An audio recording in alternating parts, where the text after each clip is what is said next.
Hi, today we're going through a very difficult yet very important part of Swedish grammar, which is how to use att.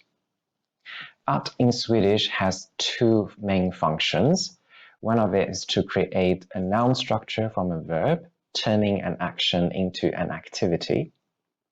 So in English, you have this structure, for example, I love swimming. And in this case, you are turning an action, swim, into an activity, swimming. So in Swedish, we also use att to fill this function. And the second function of it is to lead a statement. So let's begin with the first function of att. Att in Swedish followed by infinitive. Here are some examples. Jag tycker om att läsa. Jag gillar att laga mat. Jag studerar svenska för att hitta ett bra jobb. Här har vi jag tycker om blommor.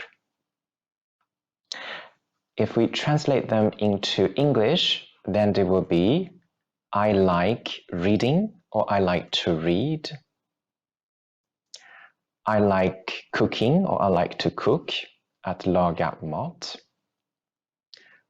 I study Swedish for finding a good job, or I study Swedish in order to find a good job. So you see, all these structures are actually representing the same usage in English. We create a noun structure from a verb. And if you look at this structure, jag tycker om blommor. I like flowers. And you see the reason behind why we need to alter the usage of verb. It is because we are expecting a noun after this structure. Jag tycker om, I like. So the purpose of this is to create a noun structure. Yes. Men det kan vara lite svårt i verkligheten. It can be a little bit difficult in use, in actual usage, because in English sometimes we say I am swimming now, for example. And in this case, we are not actually turning a verb into a noun structure. This is a way to describing an ongoing action. But in Swedish, here we don't use att because it is not creating a noun. So here we actually use the present tense in Swedish. So we don't really have the ing form to describe an ongoing activity. So in Swedish you would probably only say jag simmar nu. Jag simmar nu. I like swimming. We've just said it's jag gillar att simma, to create a noun structure. Och vi använder inte heller att när vi använder hjälpverb. So we neither use at when we are applying auxiliary verb. So this is another rule to think about, which is differing from the English usage. In English, sometimes we need to say to do something after some auxiliary verb. For example, I want to tell you something. But in Swedish, you don't need to say to do. The Swedish rule tells us that we only need to have infinitive after the auxiliary verbs, hjälpverb. Så du behöver bara säga jag vill berätta något till dig. I want to tell you something in Swedish. Jag vill berätta något till dig. Ja, I can do that på svenska. Det är jag kan göra det. So now some English auxiliary verb doesn't require you to use to do.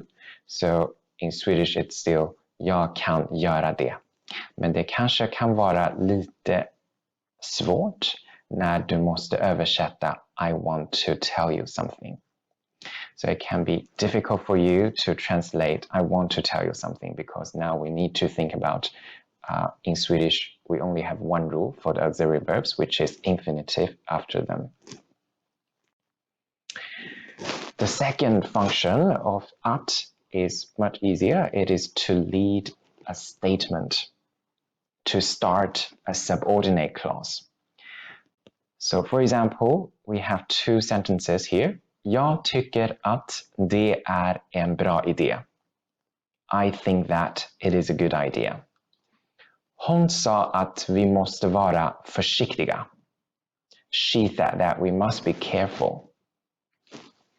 So here, if you analyze the structure of at and that, and you would see that after them, you don't see a verb directly.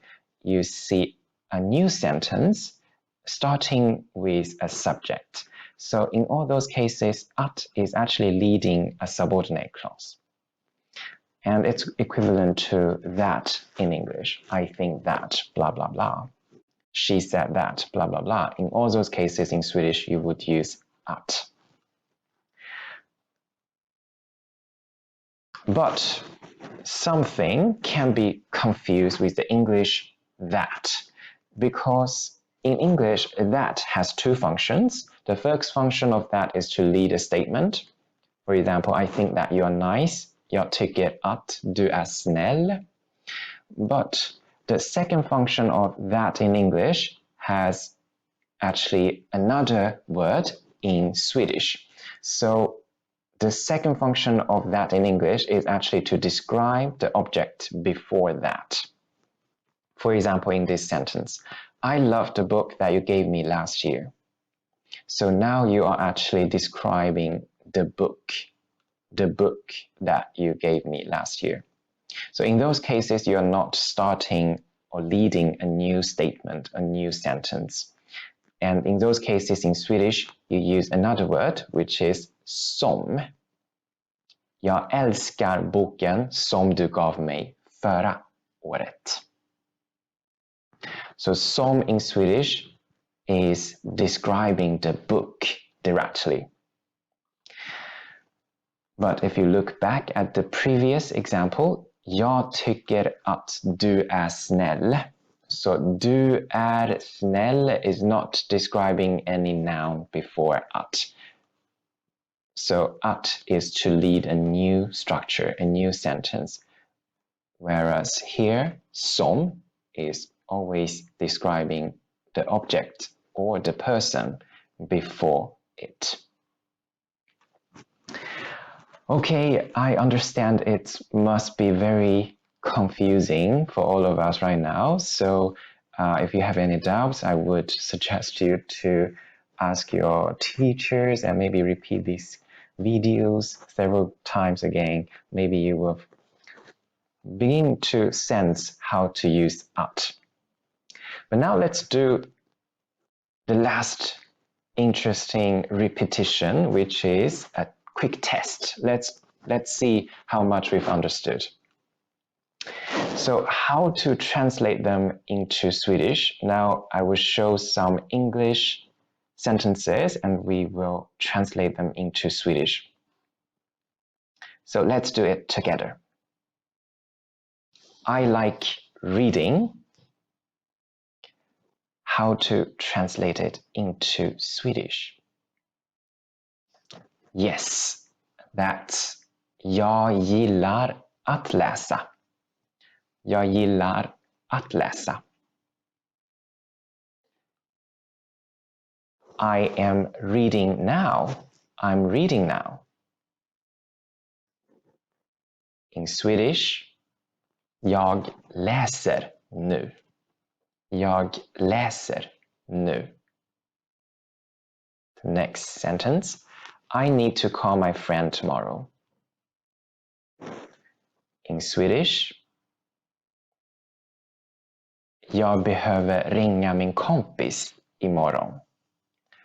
Jag behöver ringa min kompis imorgon. I think that you are so nice. In Swedish, jag tycker att du är så snäll. Okay, thank you so much for this quick lesson, and I hope you got a good or better understanding of this confusing att in Swedish. Have a nice day. Och ha en trevlig dag.